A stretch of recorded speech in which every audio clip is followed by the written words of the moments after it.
I want to welcome you all. This is an introduction to citrus tree gardening. Uh, the I'm part of the UC Master Gardeners program. The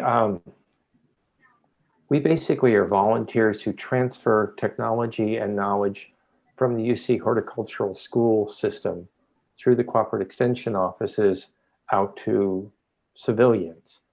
And we have a broad range of outreach points. The website, you can call in, you can email us. You can't come to the office anymore, unfortunately, and I don't think we're still doing farmers markets, but it's a resource for you to get latest horticultural information and ask questions and get answers, and it's free. You've already paid for it. So, and the core ideas behind Master Gardeners is that, right plant in the right place, compost and mulch. So it'll come up as we go along. As Linda said, I've been a Master Gardener since 2012 until election day. Oops, I'm sorry I brought it up. Until Tuesday, I lived in Larkspur and had a vegetable garden there. Also had one in Belvedere for a church. And I also teach tomatoes, year-round vegetables, container vegetables, and citrus. So what we're trying to do today is just go through what are the basics for young and mature citrus trees in terms of best varieties for Marin County, cool regions and containers. How do you select a tree? How do you prepare the soil and plant trees? How do you feed and water them? Pruning and harvesting, and then problem solving. And you'll notice as we go through this, there are times where I'm saying, okay, this is for young trees versus older trees, or for in the ground versus container, because there are these differences as you go through. But by way of background, all citrus trees come from a single genetic source in Southeast Asia. And it's part of the Rhodeaceae family, and the genus is citrus. And it's an interesting plant because it's basically been part of the trade globally. The earliest instance we find is 500 BCE. Citron has been found in the Middle East, which came from Southeast Asia. And in 100 BCE to 100 CE, they've actually found lemon seeds in Rome from that period. So these fruit came on the spice route across Asia to the Mediterranean, basically 2,500 years ago. So it's been in the global culture and economic culture for a very long time. In California, the first citrus trees were planted in 1769 at the Mission San Diego. And the first commercial grows were in LA in 1841, in Northern California in 1856. And in 2018, the United States citrus production, California was 59%. So it's a huge agricultural business in California. And this map on the right, let me point out to you that the biggest citrus production counties are to the south of us.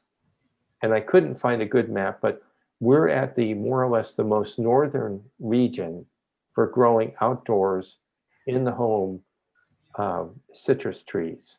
Because as you get further north, it gets too cool. Now, what's changing with climate change is that heat factor that citrus need is changing. And so where you can grow them is going to continue to move north over the next 20 to 50 years. So at a macro level, this is a perennial, which means it lives more than 2 years. It's an evergreen, which means it's always with leaf. It's a subtropical plant, so in February, it wants 6 hours of sunlight, and it requires heat to produce sugar. And we'll talk about strategies in cool climates for how to address that. Interesting, the plant generates single or multiple blooms a year. And then it has this concept called alternate bearing. So you could have a heavy crop one year and a light crop the next. And it's just the tree managing its production. Most citrus fruit are edible in 8 to 16 months after the bloom. Harvest season is 2 to 6 months. Fruit stores well on the tree, which means if you're not going to use it right away, leave it on the tree if at all possible. Because once you pick it, citrus ethylene starts and that decays the fruit. What you'll notice, and I get this question a lot, is that in the May, June, July window, you get what's called June drop, which is a self-thinning process. And the way to think of it is a tree will produce way more blooms than they need, and it will drop a bunch of blooms, and then it will produce more immature fruit than it wants to bring to fruition. So it will drop immature fruit. So it edits twice, blooms and then immature fruit, and this is normal. Another kind of macro thing to remember, most of the root structure of a citrus tree is in 12 to 24 inches of the soil, and that the roots over time will extend 2 times the distance of the drip line. So if you're trying to figure out in a mature tree where the roots are, walk to the edge of where the leaves are on the branches, and then look how far you are from the trunk and look out that far from where you are. And the root system of a mature tree should be that wide. And the reason this is important is the tree is looking for nutrients and water. The leaves do 2 things. They do photosynthesis to turn sunlight into sugar, and then they store sugar in the leaves.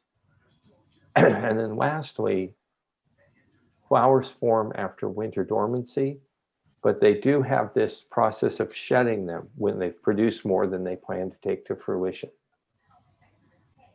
And then lastly, at the beginning, when you plant an immature tree, a young tree, you could go 3 to 4 years with light production or no production. That's normal because the tree's putting its energy into the roots and the tree limbs.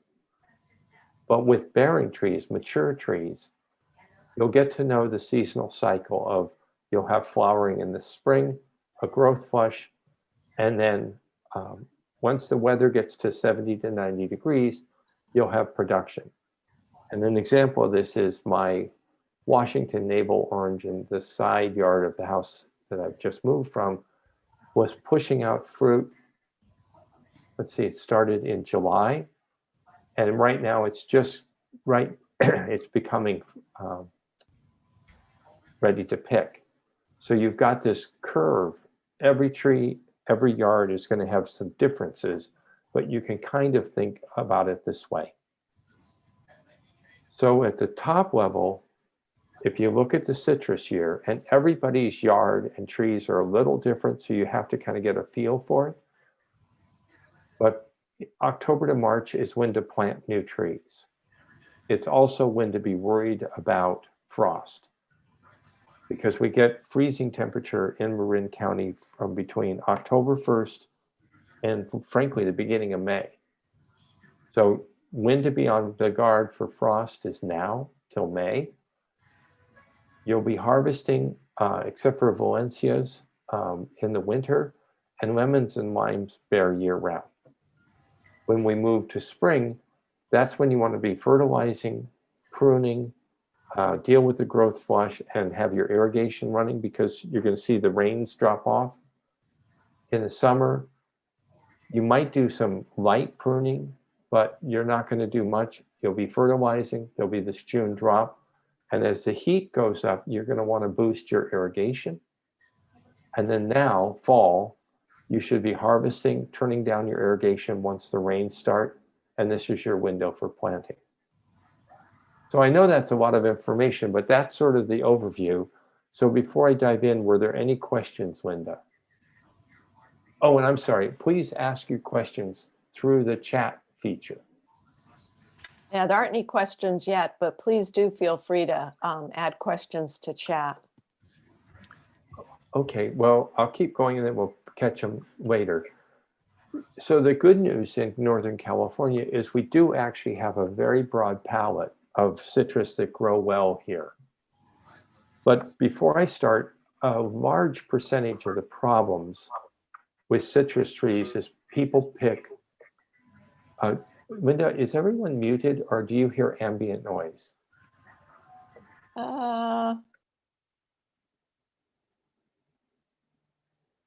Actually, you just muted yourself. I did mute myself. Okay. When you look at trees, mature trees in Marin County, a lot of the trees that were planted 30, 50, 100 years ago were orchard standard trees. That's what was in the nurseries. And these are trees that grow 30 feet tall, they are 30 feet wide, they're big trees. And most of us don't have yards big enough for this, or want to get up on a ladder 30 feet in the air to harvest things.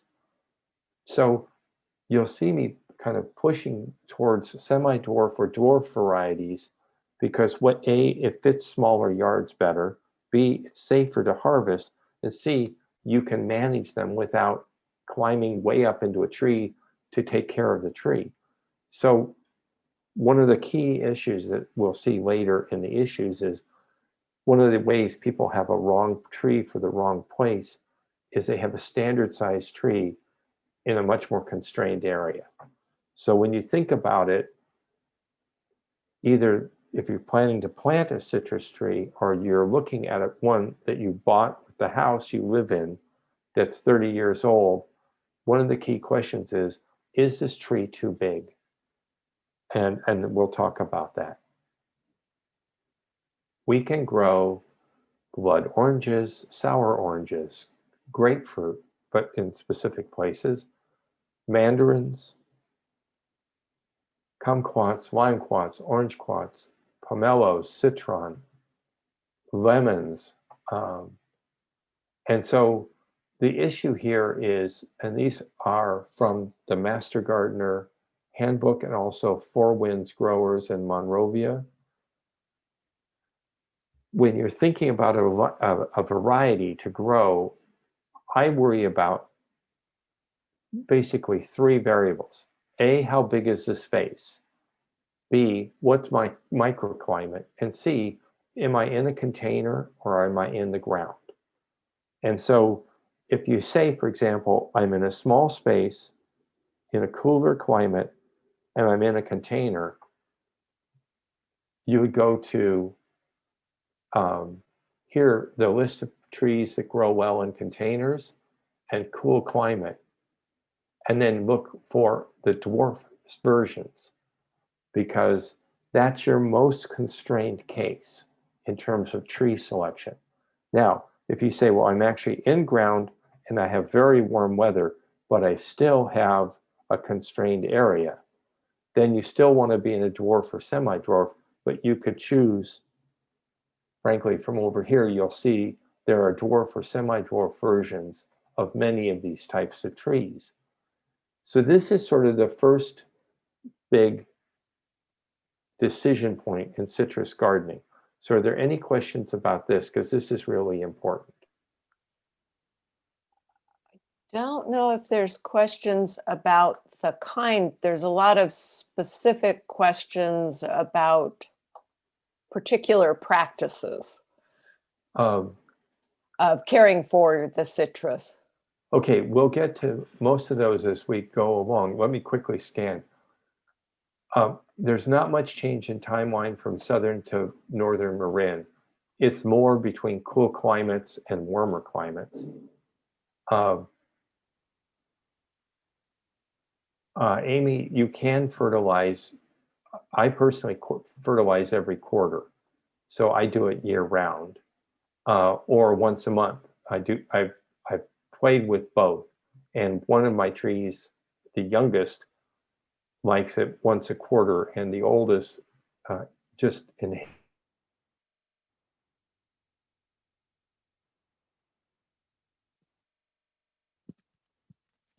Oops. Uh-oh. We froze.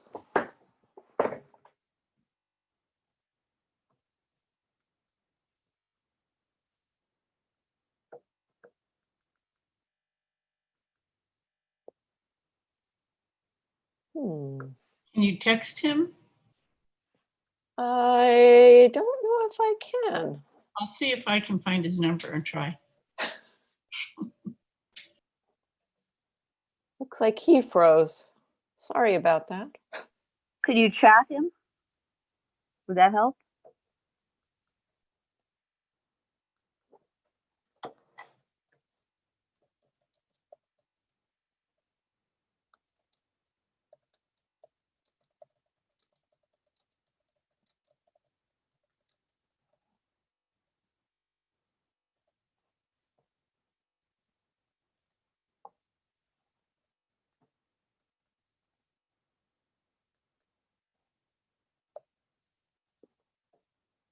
Oh. Participants.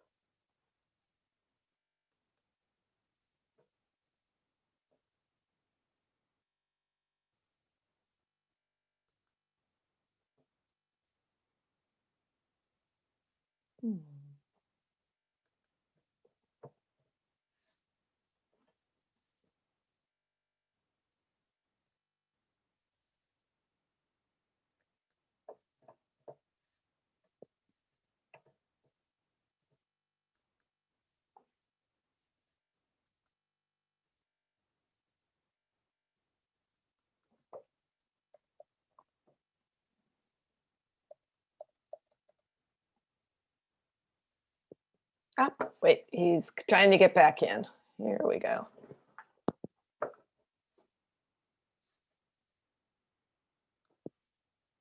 Hi, everyone. I'm so sorry. I don't know what happened there. Where did you lose me?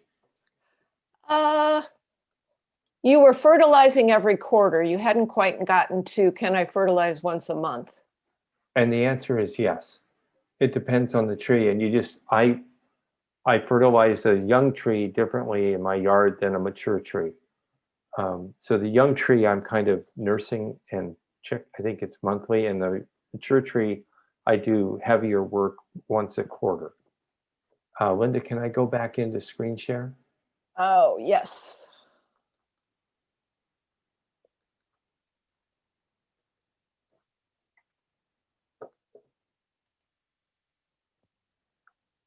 So you should be able to screen share now. Here we are. I'm so sorry, everybody. So the net of this is the people who are most constrained are the ones in containers in cool climates in smaller areas. But most of us do not have a 20 or 30 foot wide space, 30 feet tall for a standard tree, nor do we want to manage it.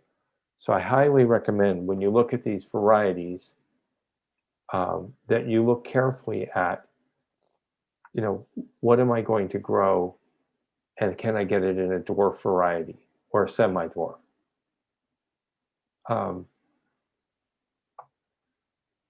When you're selecting a tree, I know this sounds strange, but a lot of the nurseries that show you a tree that's already bearing fruit, that's not necessarily the best tree. So a young specimen that's not fruit bearing, transplant the easiest.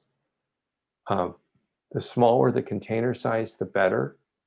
And what you're looking for is a tree that has deep, strong green foliage, healthy, no blemishes or nicks on the bark, no kind of weird pruning that you'll sometimes see.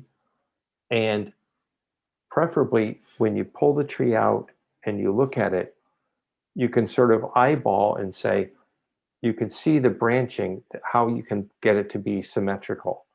If it's a tree where most of the branching is on one side, that's going to be a problem getting it to sort of become a balanced tree. I also look for pest damage, check the soil for any evidence of pest, and then turn it over at the bottom. And if you see roots coming out the bottom, that means it's been in the pot a long time, it's root bound, and I just look for another tree. So any questions on tree selection, including the list, before we move on? There are some questions about a kaffir lime and a calamansit, but I'm not sure what they Kaffir wanted to lime. know. Or It's Buddha's called- hand fruit.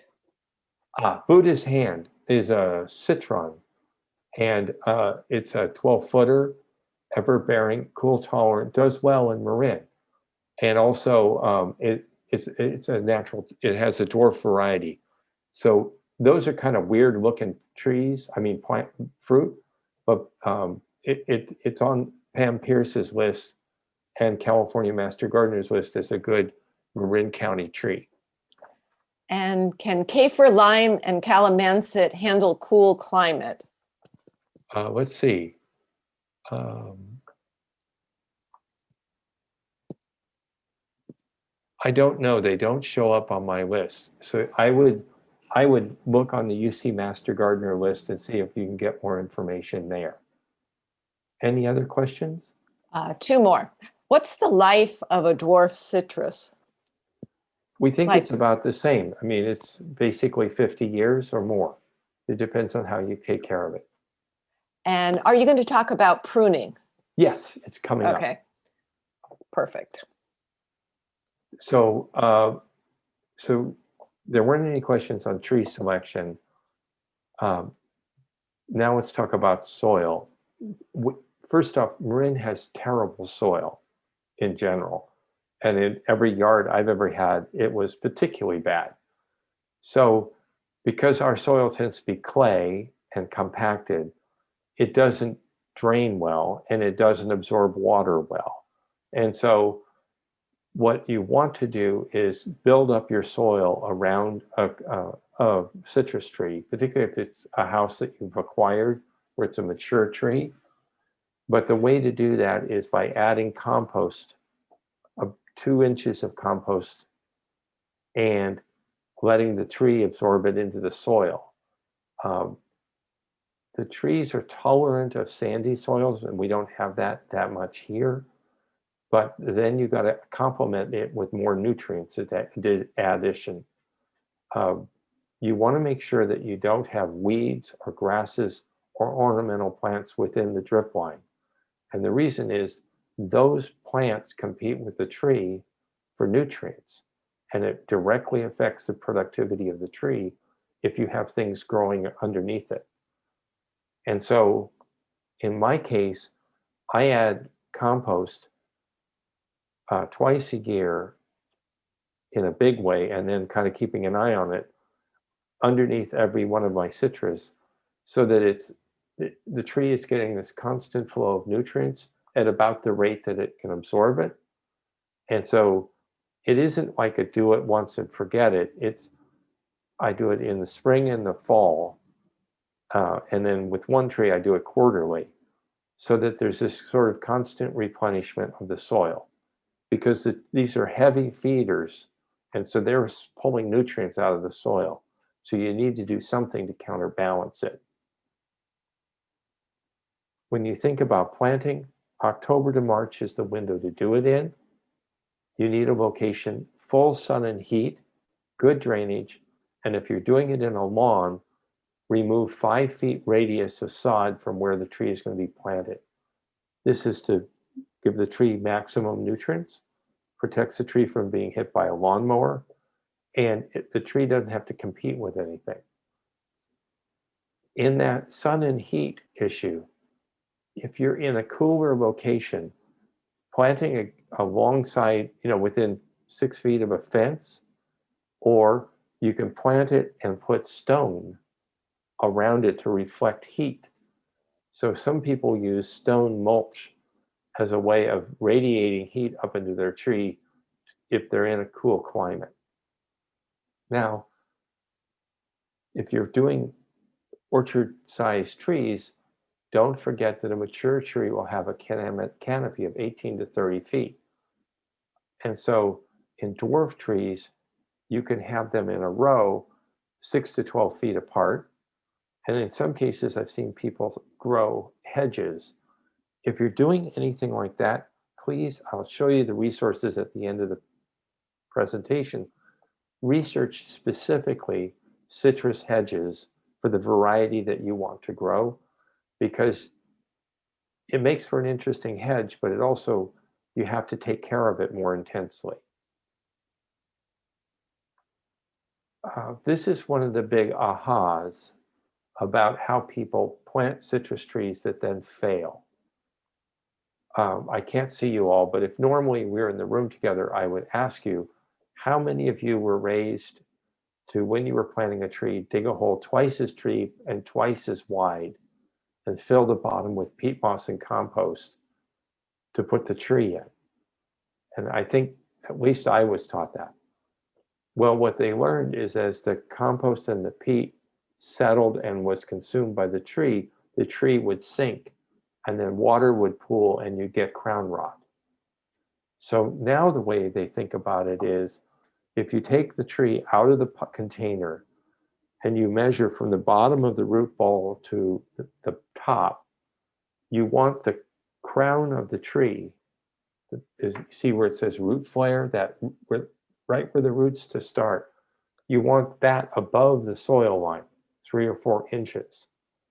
And what this does is, or 1 to 2 inches, it says here, what this does is it means the tree is sitting on firm soil.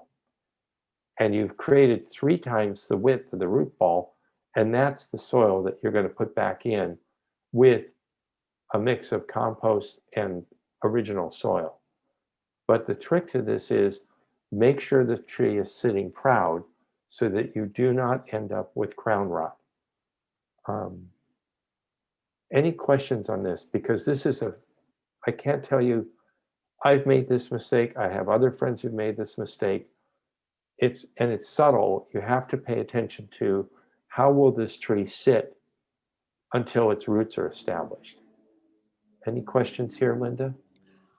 Questions, but not necessarily about planting. Okay, we'll come back to them. Okay. So now staking. One way to think about this, and I know it's counterintuitive, is you want to stake a tree for the shortest possible period of time. And you're doing it so that the roots can get established and the tree is held in place. But in 6 to 12 months, you want the stakes out.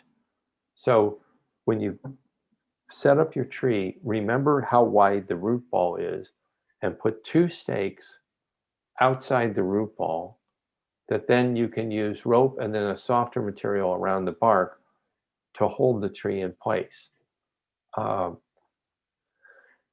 And for example, if you're doing a tree anywhere where there's any chance of someone opening a car door and hitting it, I put the stakes towards the side where the car door would come. But otherwise, the whole trick to this is, you actually don't want the tree staked any longer than the absolute minimum time to get the tree established. And once you can feel that the tree's roots are pretty firm, get the stakes out. Now, watering. When you water a tree, you're watering the soil, not the tree. So sprayers and people who, the only exception to this is when we had the smoke with all the ash, and the trees did need to be watered to get the ash off. Normally, you're running irrigation, it's a drip line, or you're doing it with a soaker hose. But the idea is, you want to be watering at the drip line. And trees can take as much as 10 gallons once or twice a month, depending upon the weather and the rest of the year. And Linda and I were talking about this before the session started. This year in particular, when it was so hot, we had weeks where I went out and turned my irrigation back on to my lemons and my orange, because they were showing that the heat was affecting them. So put your irrigation in, but if you have one of these over 100, 110 degree days or weeks, please remember to run the irrigation. And it's better to have a long, deep soak than short ones. So irrigation to citrus trees, it's once or twice a month, but it might be for 2 hours. So any questions on this combination of staking and watering? There is sort of a planting question. Is Okay. there a way to fix a tree that is sitting too low in the dirt and subject to root rot? Yes. Um, having had to do this, so go out past the drip line and start to work the soil till you find the roots. Get underneath the root ball, lift the tree up out of the ground, put in literally local soil that's compacted, slip it underneath and push the whole tree up however many inches. And in my case, once it was 6 inches, it had sunk.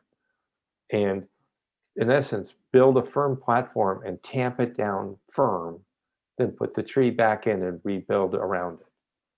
So what you've basically done is you've replicated compacted soil under the tree. And because you've created this bowl that the tree is in, the tree's roots are going to move out anyway. So you should be able to reestablish the tree sitting proud and yet not damage the roots. And I've done it a couple times, both at my own yard and other people's. So it just takes about an hour and a little bit of a little bit of muscle, but it's doable. So if a Meyer lemon tree is planted in an area that doesn't extend much beyond the branch breadth on the two sides, is that harmful to the plant? Yes and no. I mean, everybody has constrained yard issues. It could be sidewalks, it could be foundations, it can be roads and curbs. I just try and make sure that you've got enough space, like a Meyer lemon, ideally is an 8-foot by 8-foot space, maybe a little bigger. And then I just try and work that soil and make sure that the soil is getting compost twice a year and that you're irrigating. And then I also feed with fertilizer, and we'll get to that in a minute. But a constrained space doesn't mean it won't work. It just means pay more attention. If you have your Meyer lemon growing in a container, should you transplant it to a bigger container as it grows? We're going to get to that in a minute. Okay. And do we need gopher cages? It depends on the yard. I hate to say it, it depends on the yard. If you're next to a nature preserve or a major park or a neighbor with bad practices, and you see gopher evidence before you plant a tree, I would plant it in a gopher cage. And this is a metal sort of netting, and I would buy the biggest one you could, and it'll help the tree get established. And then when the roots grow out through it,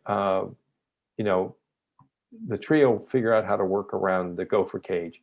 And hopefully by then it'll be big enough that it won't be a problem.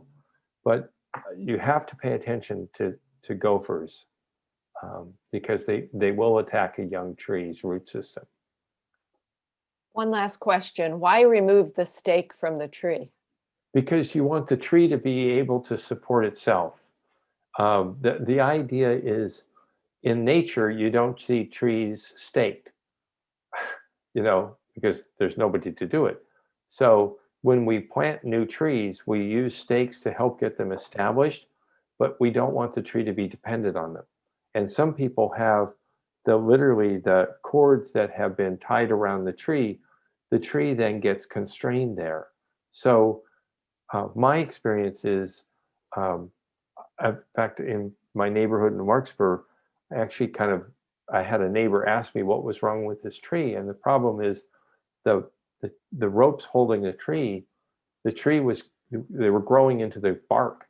It had been there so long. So if you're worrying about, is my tree stable enough, after 2 or 3 years, it should have sufficient root growth. You shouldn't be worried. Other questions, Linda? What's your best advice for choosing growing a container lemon tree? We're about to hit that, so hang on. We're almost there. So one last thing, it's about feeding. So yes, I add 2 inches of compost, but in addition, I just buy standard citrus fertilizer. And the reason is when you look at the bag, there's this long list of minor nutrients, the key of which is iron, manganese, and zinc, but there are a bunch of other things. And the truth is the tree needs all of those trace nutrients to be healthy. And so you'll see when we get to tree problems, there's a whole host of them that come because they're missing specific nutrients. So your compost is great generally, but in addition, I use the compost to build the soil to feed the tree. And then I use fertilizer on top of that to make sure I get all of the trace elements. And make sure that you're spreading it 2 to 3 inches from the base out to the drip line. And I use a light rake to kind of rake it in. And then I water quite a bit right at the beginning just to get the fertilizer down into the soil. Any questions on feeding? Because this is important. I know it's counterintuitive, but I'm just trying to make sure that because they're heavy feeders, they're getting all the nutrients they need. And I'm always worried maybe this year there's something wonky with my compost. So I do both. Any questions on feeding? Not now. So of course, the reason you want to put in mulch 2 inches away from the trunk and 2 inches thick is you want to keep the weeds down and you want to hang on to the water. If you have weeds under your tree, it affects weeding improves growth by 30%. And make sure that you have no weeds within 3 feet of the trunk or all the way out to the drip line. But be careful how you pull weeds, because if you're digging the weeds out, you can be hurting the root ball or the roots. So I try to stay on top of making sure that the ground is clear, it's mulched, and literally every time I walk underneath and look at my citrus, I'm looking up and I'm looking down, and I'm looking down for weeds or for evidence of shoots coming up out of the root stock, which we'll talk about in a minute. So one last thing about watering. Mature trees, particularly this summer, this was a really hard tree summer.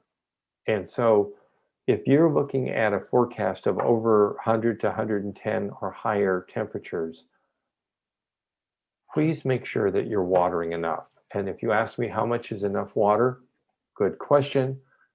It's when it's that hot that I think a lot about making sure that I've got maybe even weekly deep soakings, because the trees are struggling. And when a tree is struggling, we'll get to this in a few minutes, it's because the heat is too much. So I water more often in the very hot summer. Now, one thing to note, and we'll deal with it in the container side, how you water container trees is different than in ground, and we'll deal with that in a minute. But just when it's so hot, please pay attention to the trees and make sure that they don't get dried out. And again, with a mature tree, believe it or not, they need 1 pound of nitrogen a year, and they need all of these trace elements. So I make sure that I'm getting that out fertilizing wise when I'm feeding, because you'll see the tree will respond. If it's insufficient food and nutrients, you'll get less production. So before I move to pruning, and a caveat on pruning, we should have a 2-hour class in the field for citrus tree pruning. This is an introduction. It's the concepts, it's at a high level, but we could spend hours on the subject. It is one of the most interesting complex parts of citrus planting trees is that how you approach pruning is important. But last questions, any last questions on fertilizing and food before we go to pruning? Yes. When do you fertilize and when do you stop? Do you withhold for the winter? When's the latest you can feed? If you look at the year, I'm fertilizing spring and summer and even a bit into the fall. And yet once fall comes, I kind of back off on fertilizing. But the question is, you know, everybody's trees are somewhat different. So I know people who are fertilizing once or twice a year and adding compost, but they keep an eye on it. And if you have a tree that's struggling, you may want to boost it.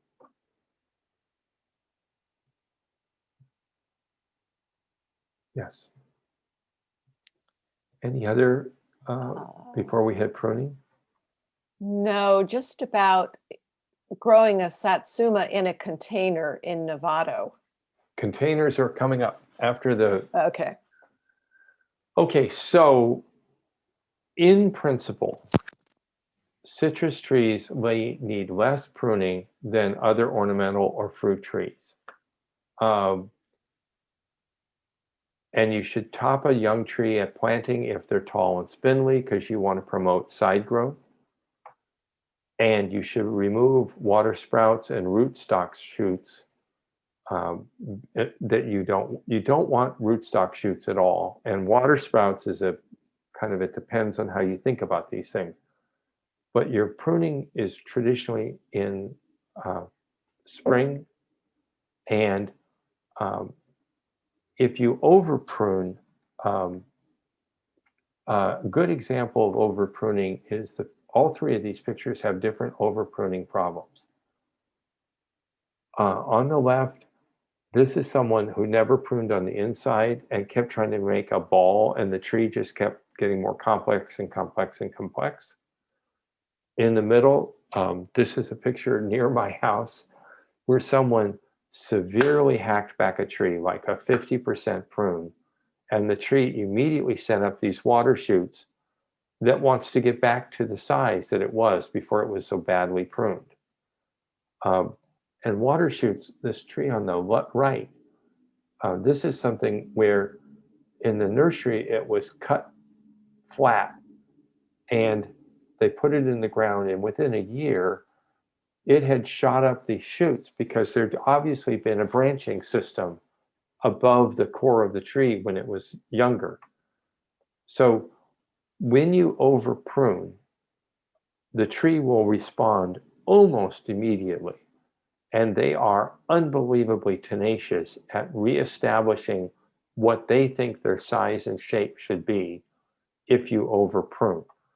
So one of the key things to think about, and I know it sounds weird, is what's the least amount of pruning I can do to kind of coax this tree in the direction I want to go, and so I don't provoke this sort of response. So the way to think about it is, if you're planting a young tree, you're trying to establish the scaffolding. And that means, what are the permanent branches that in the first 2 to 3 years after planting you want to have that will be the structure of the tree going forward? So you are trying to drive the growth into those branches. At this stage, when it's young, you're doing it right at the beginning, and then be careful and watch for water shoots because you may have over pruned. Joe, there's a question about what a water shoot is compared to a branch. Well, actually, that's the philosophic question. If you look at the tree on your right here, Linda, see these 3 branches that are shooting out at the top? That's because someone cut it hard, and the tree immediately said, ah ha ha ha, and shot up these shoots. And even the picture in the middle, do you see all these green shoots? So this is the tree just literally pushing out growth. Now, the truth is, if you don't prune water shoots, they turn into branches and they produce fruit, And the tree, like a couple years later, goes, well, I don't know what that was all about, but here I am again. So a water shoot is a branch that you want to get rid of because it's not the right branch in the right place. But if you leave it alone, it will become part of the tree and a full branch. But you may not want a 10-foot tall or 20-foot tall tree. But believe me, when pruning, if you over prune, you're going to see these shoots jumping up. And that's what you're trying to protect against provoking. And then you have to make a decision when they occur, which ones to keep and which ones to prune away. Did that answer the question, Linda? I think so. So rootstock pruning, citrus trees are grafts. So when you look at the tree, most of them are, you'll see a graft line. And shoots that are below the graft line are from the rootstock. And you just want to go in and snip those, because if those get established, they will choke off the graft and become the dominant tree. And who knows what you're dealing with, but it won't be the tree that you wanted. So one of the basic pruning techniques is to make sure there are no rootstocks, sucker branches growing out, because they'll be right at the ground. You'll see them, and just go in and snip them off as soon as they start to show up. So how do you think about pruning? Well, it used to be people would say you can prune up to 30% of a tree without damaging it. Not with citrus. You don't want to do a hard pruning. You want to be thinning, small cuts. In fact, one of the pruning classes I went to with Master Gardeners, periodic pruning, like almost monthly, small amounts, is better than a major pruning. People who like to have that big pruning day with the big pile of branches and all that, don't take that approach with citrus. Try to make sure that those light thinning cuts, you don't leave stubs, that it's a smooth cut right at the branch or the trunk of the tree. And you want to be careful you haven't opened the tree up to cause sunburn at the upper branches. And so these concepts, I'm hoping Master Gardeners will create a pruning class just for citrus, because believe me, it gets complicated. These are sort of the core ideas. And timing, do it in the spring before the start of a new growth cycle. And then it has the whole summer to kind of respond. If you do a hard pruning in the fall or spring, you will have water shoots by July 1st. The trees are that fast. So the real trick to pruning a citrus tree is it happens every month. It's very subtle. It's small cuts. And over time, you're manipulating to get the tree in the shape that you want, to the size you want, but you never engender water shoots. And personally, I don't know how, I seem to always piss off the trees. So this is the theory. So any further questions on pruning, Linda? There was one question about a lot of tall growth, but I think it may have been answered. Write another chat if you didn't get enough of an explanation. Okay. So harvest. If you're growing oranges, you have these different windows. If you're doing lemons like Myers or Eureka's or Lisbon, it's year round. Limes, it's January to April, winter to spring. Grapefruit, winter to spring. It's important to pay attention to harvest, because when the tree's ready to be harvested, these have been bred for orchards in many cases. And so it's expecting to be harvested so it can then set up the next crop. If you're with a lemon and it's year round, it's just nice to be constantly kind of in the tree, feeling the fruit, picking the ripest ones, so that then the new growth can go and the nutrients can go into the remaining fruit. So I sometimes see trees, it's painful to walk by a tree that's just loaded with healthy, mature, ready to be harvested fruit. and it's just sitting there. So try to keep an eye on it because it does promote more fruit if you harvest. So now so I'm about to go into container gardening. Anything about harvesting or pruning before we hit containers? So one more question about pruning.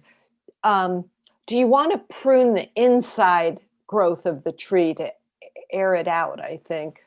So this is where I've honestly found multiple schools within the pruning world, and I hope Master Gardeners gives a better class than I can on pruning. But I would say, for example, when I get to resources, you'll see my resources for pruning. I would go look it up. I'd also call into Master Gardeners to get questions, or actually bring in an arborist and watch how they do it. And then go from there, because every tree, there seems to be some variations there. If there's dead wood or cross branches, of course you're going to prune those, but not if it's too heavy a prune. So it requires some subtlety that I can't do in a class like this. Sorry for the bad answer. That's it. Okay, is there a way to do a show of hands, Linda? Polling, perhaps? Well, okay, how many of you are container gardeners with citrus? Like a bunch of you? Oh my gosh, what have I done? Let's put it this way. You can raise your hand under participants when you. There we go. Thank you, Joyce. Thank you. Perfect. So it's a bunch of you. Oh, good. Look at all these hands. All right. So in Europe, I have seen citrus trees that are quite old that are in containers. One of the things you'll note is the bigger the container, the better. So 15 to 25 gallon container is ideal. And what you want is something that's 24 inches wide at the top and at the bottom. So the ones that have the narrower tops, avoid those, because if you do have to get the tree out at some point to work on the roots, you won't be able to get it out. And make sure there's enough drainage holes. And one of the tricks you can do is if you're in a really hot, dry place or windy space where there's a lot of evaporation, you can buy a pretty terracotta pot, but put the tree in a plastic container inside so that you're not losing water through the terracotta. So almost every variety can be grown in a container. Here's the list. So lemons and limes and sweet orange and blood orange and mandarins and kumquats and pomelos. But the trick is find the variety that will do a container and plant the dwarf version. Because if you plant a semi-dwarf or standard, it'll blow up the container. It's just not, it wants more room.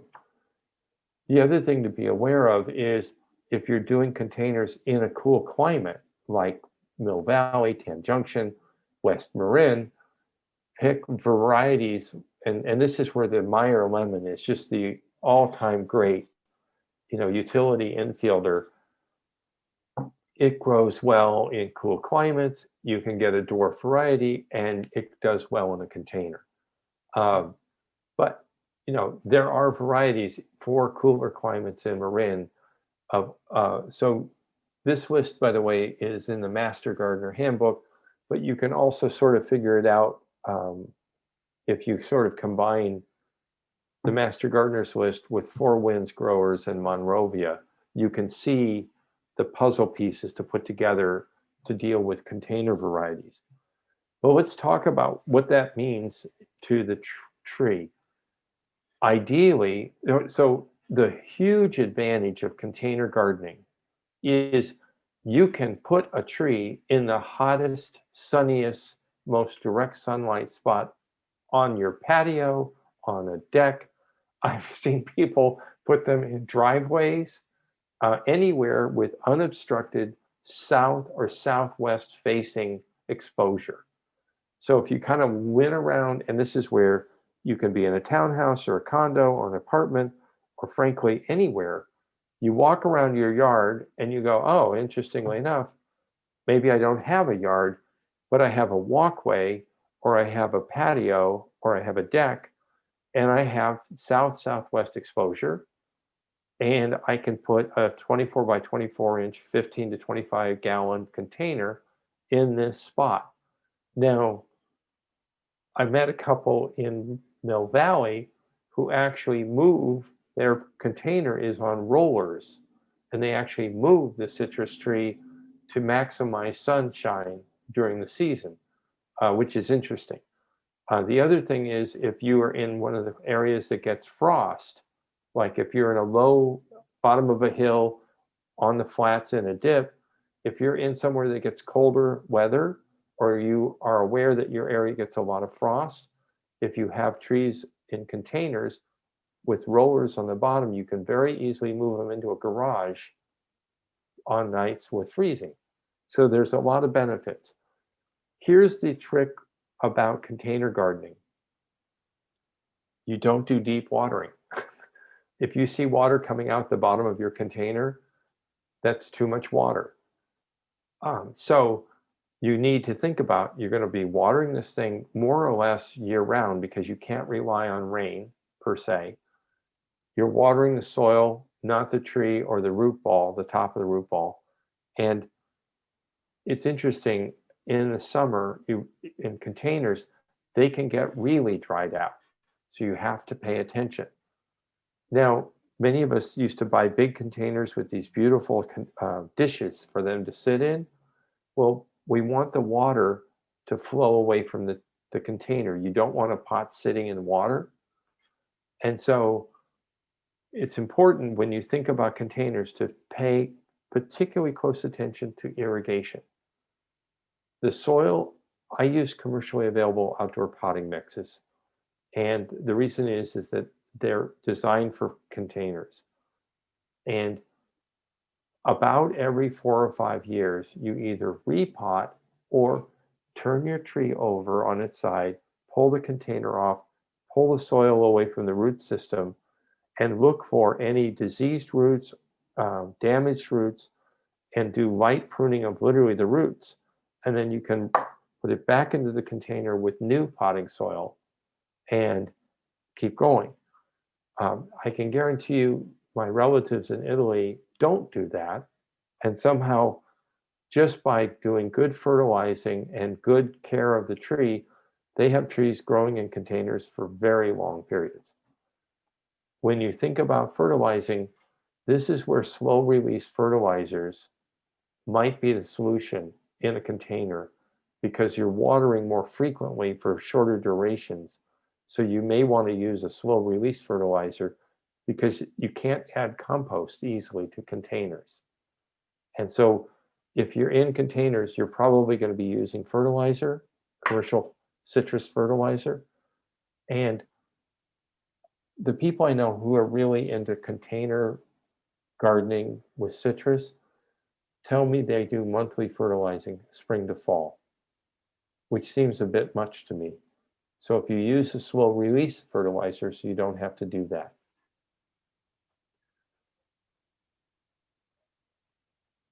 So those are the key concepts in container gardening for citrus.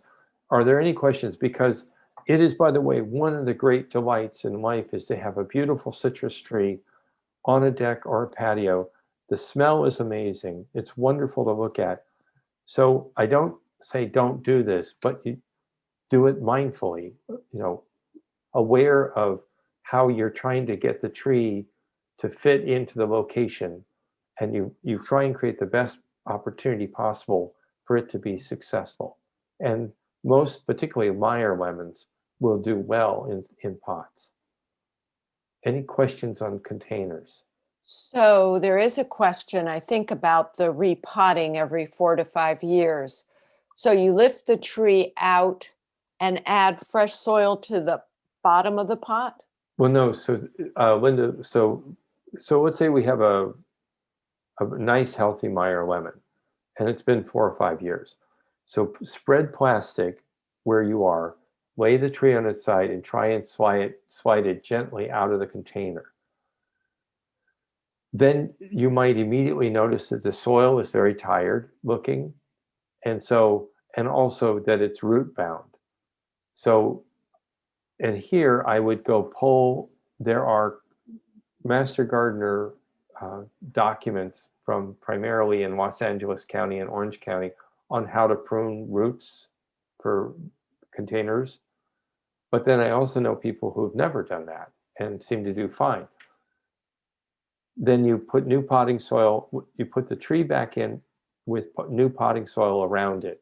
But remember, you've got to have it sitting so that it's sitting proud. You don't want to add so much potting soil that you're covering the crown. So the soil is going to go around the sides of it and maybe a little on the top. Yeah, basically.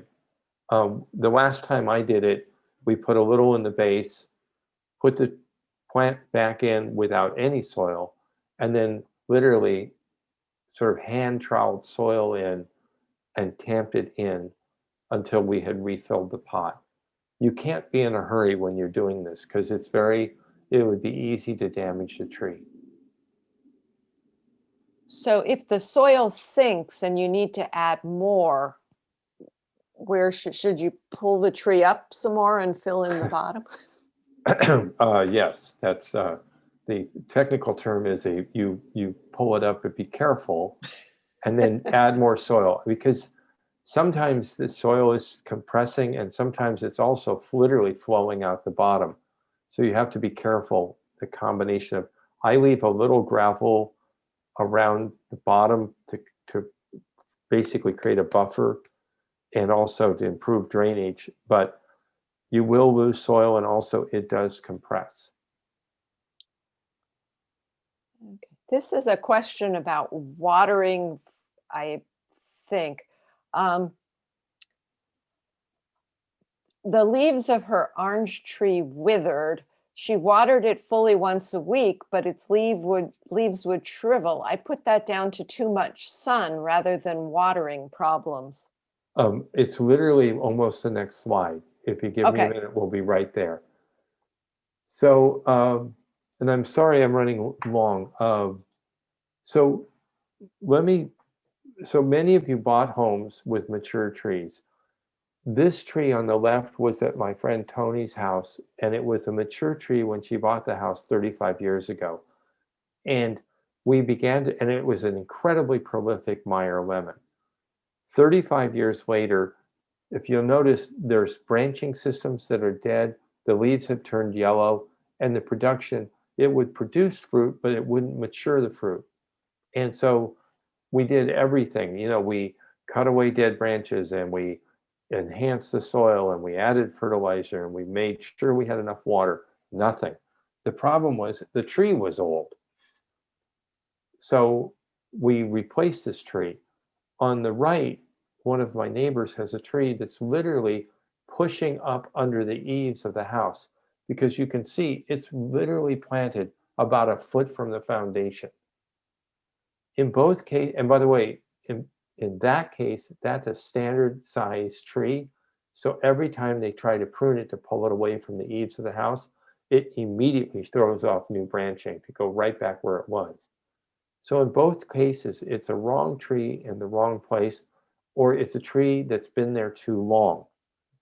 So when you're facing this, when I've taught the class in public, I've had people say, I bought this house, I've been here 20 years, I have this kind of citrus tree, I actually don't like this fruit.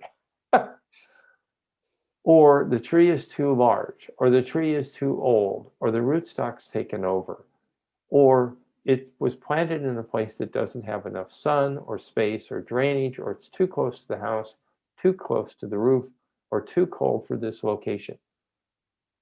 You all now have official permission to remove this kind of tree and plant a variety in a location that you think will work better and a variety that you like.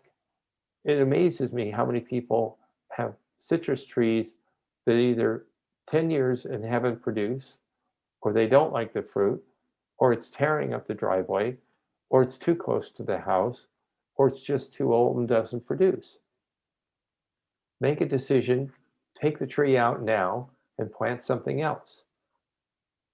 Now, if you have to plant a tree in the exact same location, what I would recommend is take out the old tree. It's very hard to get the root system out, but you can take as much of it out as you can and then put like a paver down temporarily and put a 24 by 24 inch pot and plant the tree that you want to go in that location eventually in the pot for the next couple years until the other root system starts to break down, and then you transfer it into the ground later. Another risk you should be aware of is frost. If you're in an area that gets a lot of frost, you might want to go for the cold hardy varieties. But if you know that there's a frost covering, please cover the tree. If you forget to, like some of us, after a major frost, and I think it was 3 or 4 years ago, we had 3 nights of frost in a row in the Ross Valley, and there was a ton of tree damage. Remove the frozen fruit. Don't prune. Wait months to see the full extent of the damage and whether the tree can recover. Because pruning immediately, you're guessing on damage, and you may end up over pruning, and you don't want to do that. Now, if you aren't familiar with integrated pest management, it's an approach to managing pests for every different type of variety of plant that grows in California. If you Google IPM Davis, it'll take you to this website, and you go to the home garden, turf, and landscape pests, and it will tell you everything you need to know about critters that are problems. And I just say, if you are noticing eaten fruit, go and look up and see what type of critter you may be dealing with. Roof rats, Norway rats, gray squirrels, all of which are prolific all over Marin. But I want to focus more on, it will also tell you if you're seeing, for example, fruit and flower problems. For example, if you're having few or no flowers, you may have pruned too much or the tree is too young. If you're seeing fruit drop, that's normal. Small fruit could be a rootstock sucker or the tree is aging out. Lack of flavor, believe it or not, can be over irrigation, and split fruit can be over inconsistent irrigation, pot binding, or nutrient deficiency. So look at what's wrong with the tree and go look at IPM for the solution. There are lots of troubles with citrus in the home because it's not getting the nutrients that it needs. So if you're seeing yellow leaves or mottled leaves or old leaves that are turning yellow and drop, I highly recommend going with a standard citrus food and fertilizing and watching carefully to see how the tree responds. Many people are very fixated on using manure, and I'm one of them, but on the other hand, be aware it should be used sparingly because they can be high in salt and you can burn the tree. So if you're adding manure to a citrus tree, the trick to it is to make sure that the tree is mature, that the manure is out at the drip line, and that you irrigate the soil thoroughly after you've put the manure there so that it will leach out the salts. Manure that's not well composted may release ammonia that can injure the roots. So you want to use well composted manure. Apply it in the fall, ideally an hour before the rains hit, and that will be perfect. The question on water stress. We saw this summer in spades. Either you'll see reduction in fruit size, you'll see the leaves turning dull green or curling. And the stress is because the tree is drying out. So you should be wetting the soil from the trunk to the drip line and trying to get the soil moist once or twice a month in normal times to the depth of 2 feet, which means slow irrigation. And if you're in a heat wave, personally, I was irrigating every week because my trees just looked blasted this summer. There are 2 kinds of diseases that we want to watch for, and there are 2 kinds that you can address easily, and then there are other things that won't kill you but are irritating. The citrus psyllid, we've had 1 instance of this found in the county. It is the psyllid is actually the host that then brings this disease with it, and the disease will kill the tree. So if you see, they look like little psyllids and they're on the new growth on a tree. If you see this, call the CDFA exotic pest hotline in the county or call the county extension office and they'll send someone out to look at your tree. It's important that we keep an eye out for this. If you are in a subdivision that's a new subdivision or some new housing that's surrounded by oak trees, and you start to see that your tree does well for a few years and then all of a sudden it has very poor growth or a dieback, and the leaves are turning yellow and you get premature leaf drop, it could be that there's this oak virus fungus in the soil called Amaryllia. If you see this, call the office, the UC Master Gardeners or the UC Cooperative Extension Office. The truth is, if this is what's going on, there's not much you can do to save the tree, but it would be good if people knew where this was occurring in the county. Botrytis is a symptom of when we have sort of cool, wet conditions. It's a fungal pathogen. It's not that big a deal. Get rid of any dead branches, remove damaged fruit. It usually is a sign that the fruit has been on the tree too long and it's in the wet season. So this is just, it won't kill the tree, but it's a kind of a pain. Scale damage, there are years that are kind of this year of the scale. You'll see these, they're sucking insects, they're attached to the bark and the fruit, and there are a bunch of ways to deal with it. I would look at the IPM site before doing any spraying, but this is pretty manageable. I think every tree I've ever had and every season, I see some evidence of the citrus bud mite. And it makes your, the citrus kind of look like your grandparents, kind of wrinkly and weird. So they're very small, they're very hard to see. They won't kill the tree, but the best thing to do is get the fruit off the tree as quickly as possible and frankly out of the yard. And there are petroleum oil sprays that you can use or predatory mites to keep bud mites under control. But personally, I've just seen if you get the damaged foliage and blossoms out quickly, you can pretty much manage this. It won't kill the tree, but you don't want it to get too infested. So I'm sorry I've run over. The thing is, Marin County is one of the best places in Northern California to grow citrus, but you have to pick the right variety for your microclimate and whether or not you're in containers and the spot in your garden in terms of size and height and access. Then you want to make sure that you've prepared the soil and you plant the tree well. And then frankly, it's a feeding, water, pruning, harvesting. There's a rhythm to this.